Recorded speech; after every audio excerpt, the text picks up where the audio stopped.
मित्रों नमस्कार।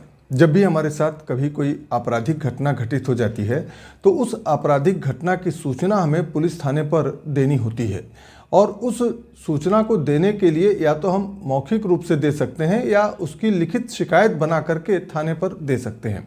जब भी कोई लिखित शिकायत ऐसे आपराधिक घटना की बनाकर देनी हो तो हमें कुछ बातों का ध्यान रखना होता है। ऐसे लिखित शिकायतों में कुछ एक शब्दों का हमें प्रयोग करते समय अत्यंत सावधानी रखनी होती है। कुछ ऐसे शब्द होते हैं कानून में जो उस अपराध को बनाने के लिए आवश्यक होते हैं, जिन्हें हम उस अपराध का आवश्यक तत्व कहते हैं, जैसे कि चोरी का अपराध, हत्या का अपराध या दहेज हत्या का अपराध। इन सब अपराधों में कुछ एक शब्द ऐसे हैं जो आवश्यक हैं, महत्वपूर्ण हैं और जिनके अभाव में वह अपराध नहीं बनेगा। तो आज के इस वीडियो में हम आपको इसी के संबंध में जानकारी दे रहे हैं। हमारा ये वीडियो आम लोगों के साथ ही साथ विधि के छात्रों और हमारे नए अधिवक्ता साथियों के लिए भी बहुत उपयोगी होने वाला है, इसलिए इस वीडियो को अंत तक अवश्य देखें। कोई आपराधिक घटना मान लीजिए किसी के साथ घटित हो जाती है, जैसे कि मान लीजिए किसी की मोटर बाइक चोरी हो जाती है, तो वह उस चोरी की घटना की लिखित शिकायत एक बनाएगा और बना करके थाने पर ले जाकर के उसे देना होता है।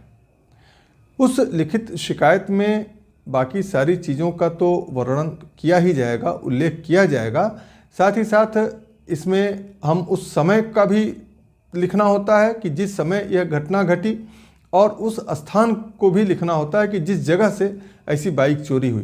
क्योंकि हम आपको बता दें कि स्थान और समय और तारीख, इन तीन चीज़ों का शिकायत में अवश्य ही उल्लेख होना चाहिए। बिना इसके लिखित शिकायत अधूरी होती है, उस पर कोई कार्रवाई संभव नहीं हो पाता है।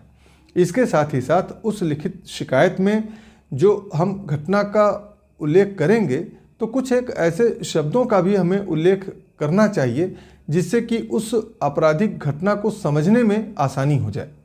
जैसे कि एक मोटे तौर पर हम आपको बताते हैं कि चोरी की घटना का उदाहरण जैसे हमने की लिया है बाइक चोरी होने की घटना का, तो चोरी की घटना की परिभाषा आईपीसी की धारा 379 में दी हुई है, जिसमें यह बताया गया है कि जब कोई चल संपत्ति बेईमानीपूर्ण आशय से एक स्थान से दूसरे स्थान पर हटा दिया जाता है तो चोरी का अपराध बन जाता है। यानी इस चोरी के अपराध के लिए यह जरूरी है कि कोई चल संपत्ति होनी चाहिए। तो मोटर बाइक चल संपत्ति ही है। चल संपत्ति में मोबाइल है, मोटर बाइक है, ऐसी ही साइकिल, पंखा, रेडियो, ये सब चीज़ें चल संपत्ति हैं। इसका मतलब कि कोई ज़मीन मकान का चोरी नहीं हो सकता है, धारा 379 के तहत उस चोरी का अपराध नहीं बनेगा। तो अब अचल संपत्ति को कोई व्यक्ति एक जगह से दूसरे जगह पर हटा देता है।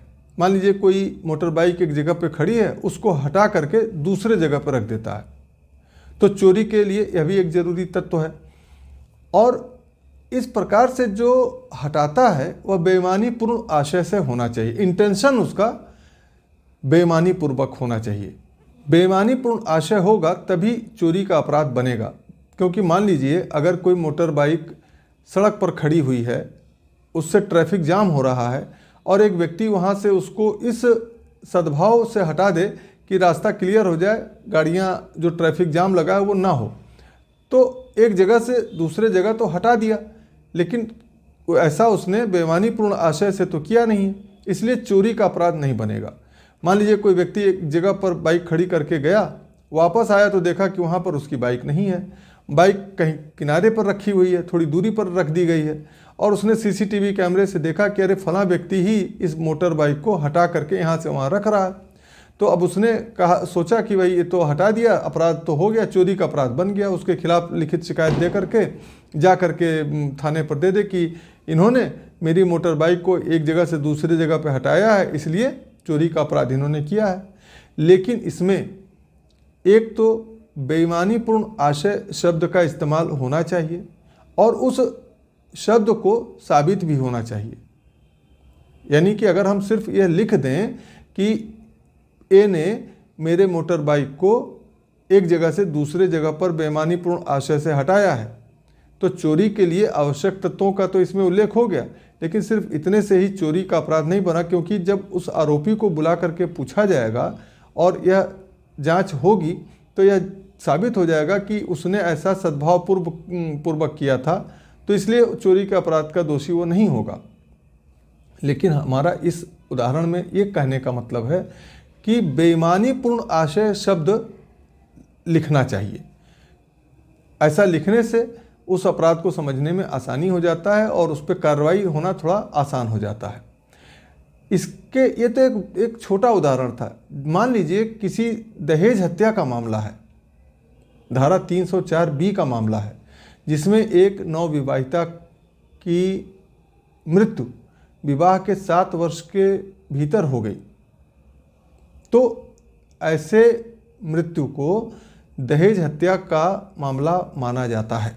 जब किसी विवाहिता महिला की मृत्यु विवाह के शादी के 7 साल के भीतर हो जाता है तो यह उपधारणा की जाती है कि दहेज हत्या हुई है।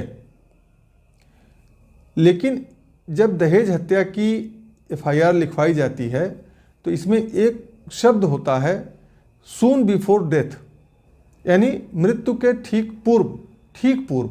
यह शब्द बहुत ही महत्वपूर्ण होता है कि उस मृतका को दहेज के लिए प्रताड़ित किया गया। कब प्रताड़ित किया गया? मृत्यु के ठीक पूर्व प्रताड़ित किया गया, तभी वह दहेज हत्या के परिभाषा में आता है। तो इसलिए हम आपको बता रहे हैं कि परिभाषाओं में, कानून में शब्दों का कितना महत्व होता है, इसी से आप अंदाज़ा लगा सकते हैं। तो जब भी कोई लिखित शिकायत बनाएं, किसी मुकदमे की ड्राफ्टिंग करें हमारे अपने अधिवक्ता बंधु, तो इन शब्दों को वो लिखते ही हैं। आम व्यक्तियों की जानकारी के लिए भी मैं बता रहा हूं कि ऐसे शब्दों पर आप ध्यान दें कि अगर आपके साथ कोई आपराधिक घटना हो रही है तो उसमें क्या वो सब तत्व आ रहे हैं, नहीं आ रहे हैं। आजकल ऑनलाइन सब चीज़ें हैं, आप एक बार गूगल में सर्च करके भी देख सकते हैं कि कोई अपराध, जिस अपराध की बात आप करने जा रहे हैं उस अपराध के लिए परिभाषा क्या है और उसके आवश्यक तत्व क्या है। ये सब चीज़ें मोटे तौर पर ऑनलाइन मिल जाती हैं, देखी जा सकती हैं। इसी प्रकार से मान लीजिए कि कोई रुपए का लेन देन आपस में हुआ है और कोई व्यक्ति रुपए आपसे ले करके वापस नहीं कर रहा है, तो ऐसा वह बेईमानी पूर्ण आशय से कर रहा है, यह आपको अपनी लिखित शिकायत में लिखना चाहिए कि पैसा लेते वक्त ही वह बेईमानी पूर्ण आशय था, धोखे, उसके मन में धोखेबाजी थी और उसने धोखे से शुरुआत में ही उसने धोखे में रख करके पैसे ले लिए और अब वह पैसे वापस नहीं कर रहा है, बहाने बना रहा है, देने से इनकार कर रहा है, या जो भी आपकी स्थिति हो, इसमें बेईमानी पूर्ण शब्द का आपको उल्लेख करना चाहिए। तभी इस तरह के 420 या जो भी धारा है, 406, 420, धारा 465, धारा 466, 67, 471 आदि में भी कपटपूर्वक, बेईमानीपूर्ण आशय, ये सब ऐसे शब्द हैं जिनका उपयोग करने से उस अपराध की परिभाषा पूर्ण होती है और मामले को समझा जा सकता है और मामले की गंभीरता को समझते हुए पुलिस भी आपकी मदद करेगी और उसमें मामले को दर्ज कर लेगी। न्यायालय में तो यह एकदम अनिवार्य ही होता है, बिना ऐसे शब्दों का और बिना इस सब चीज़ों को लिखे हुए न्यायालय में न्याय नहीं मिल पाता है। तो मित्रों, ये थी आज विधिसम्मत शब्दों के प्रयोग के संबंध में संक्षिप्त जानकारी। आगे की वीडियो में हम आपको और भी महत्वपूर्ण कानून की बातें बताएंगे, इसलिए हमारे इस YouTube चैनल को आज ही आप सब्सक्राइब कर लें और वीडियो को लाइक और शेयर करना ना भूलें। धन्यवाद।